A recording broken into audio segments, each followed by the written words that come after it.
On the 6th of May 1950, on the Jutland Peninsula, Denmark, a body was discovered 10 kilometers west of Silkeborg by Biskudderval during a peat excavation. Biskudderval is a bogland/wetland that accumulates peat, a deposition of decayed plant/organic matter that rots and releases humic acid, preserving human bodies by saturating the tissues before decaying begins. The body was uncovered by two brothers, Viggo and Emil Hodggaard, and Viggo's wife and stepson, Grieth Hodggaard and John Quisland. When the family discovered the mysterious corpse 60 meters from the mainland, Grieth was said to have stuck her fingers between the forehead and the skullcap before calling the Silkeborg police. When authorities were alerted that the body had been discovered 2.5 meters down the peat, with no signs of recent burial, the jurisdiction was handed over to the archaeologists at the Silkeborg Museum. The body was observed in its original position, where it lay bent over in a fetal position, with a noose around its neck, completely naked an exception for a skin cap and belt. Well-known archaeologist Professor P.V. Glove from Aarhus was in control of extracting and transporting the body for excavation that was to occur the next day, and named the man from Mosland as the Tollund Man.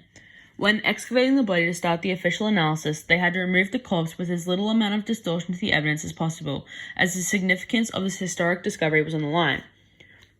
A large box was built around him by digging carefully around the body so that his corpse laid on a square elevation of peat, where loose boards were pushed through the soft peat soil and fastened to the sides of the box. His box was placed on a horse-drawn carriage to the National Museum in Copenhagen, where the body was separated from the peat.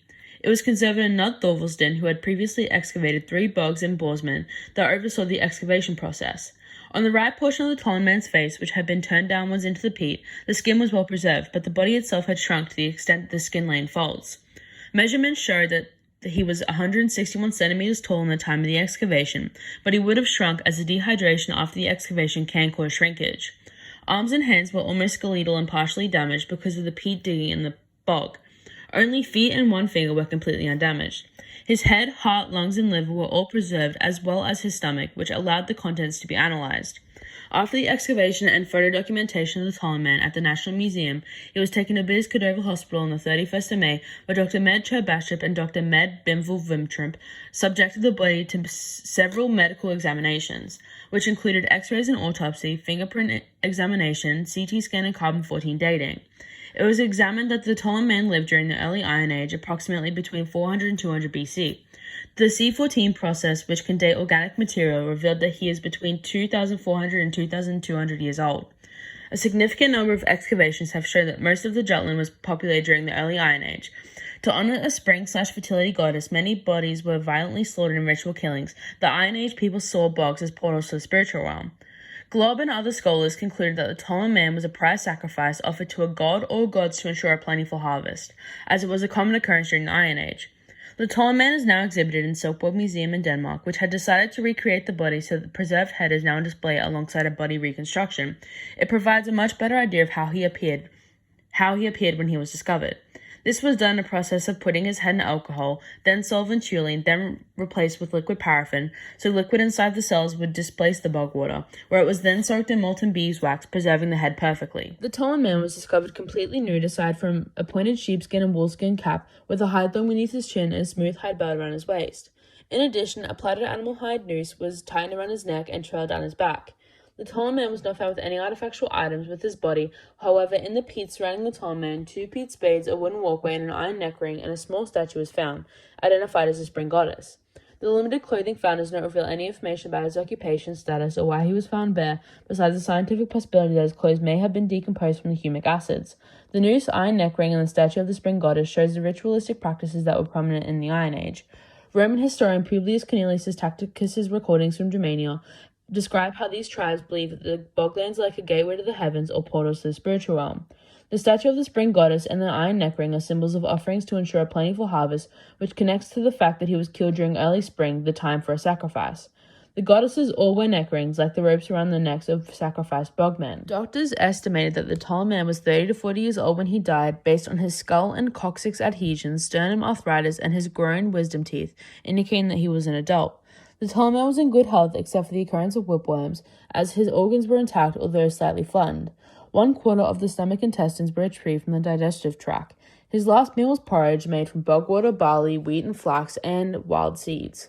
Some of the seeds come from extremely rare plants, implying that the previous meal was ritualized. This indicates that he ate his final supper 12 to 24 hours before being hanged. The Tollund Man died by hanging rather than strangulation, according to the initial autopsy report from 1950. Furrows in the skin beneath his chin and around the sides of his neck were apparent due to the braided hide noose. The knot of the noose would have been towards the back of the neck, but there was no trace of it. Even though the cervical vertebrae were undamaged, these vertebrae are often broken because of hanging. Radiography revealed that the tongue was distended after a re-examination in 2002 indicated death by hanging. Peter Wilhelm Glob, who had recently been appointed professor of archaeology at the University of Aarhus, was the first archaeologist to investigate the Tollund Man and had left his imprint on the mystery of his death more deeply than anybody else. As stated by Glob, the Tollund Man was sacrificed to Nerthus, the Earth Mother, to secure a bountiful crop and harvest. The goddesses of all the cauldron wear all neck rings and twisted bands on their foreheads, as Glob points out, like the ropes around the necks of sacrificial bogmen. According to Professor Glob, the winter gruel was a special last supper intended to hasten the coming of spring. He believed the season was a key asset to the ritual. His argument is supported by the seasonal contents found in his and other victims' stomachs with no summer and autumn foods. The analysis of the clothing/artifacts, autopsy, and expert theories, a concluded theory was developed. The Tollund Man's death was undoubtedly murder in the form of ritualistic sacrifice as an offering to Nerthus, the Earth Mother. The symbolism between the noose and the neck rings worn by the goddesses, in addition to the sacrificial offerings, forms the perfect symbolic ritual. Evidently, the ancient historian Tacitus had documented people's experiences in Northern Europe who observed the ritualistic behavior proves the theory to be accurate. In addition, the careful manner that the body was placed in demonstrated that the Tollund Man had significance post-mortem by his purposeful fetal position. This position is symbolic as Nerthus is worshipped for fertility and good harvest. The ritualistic sacrifice of the Tollund Man is distinctly connected to the common belief during the Iron Age that the bogs were portals to the heavens and the spiritual realms to contact goddesses for good fortune.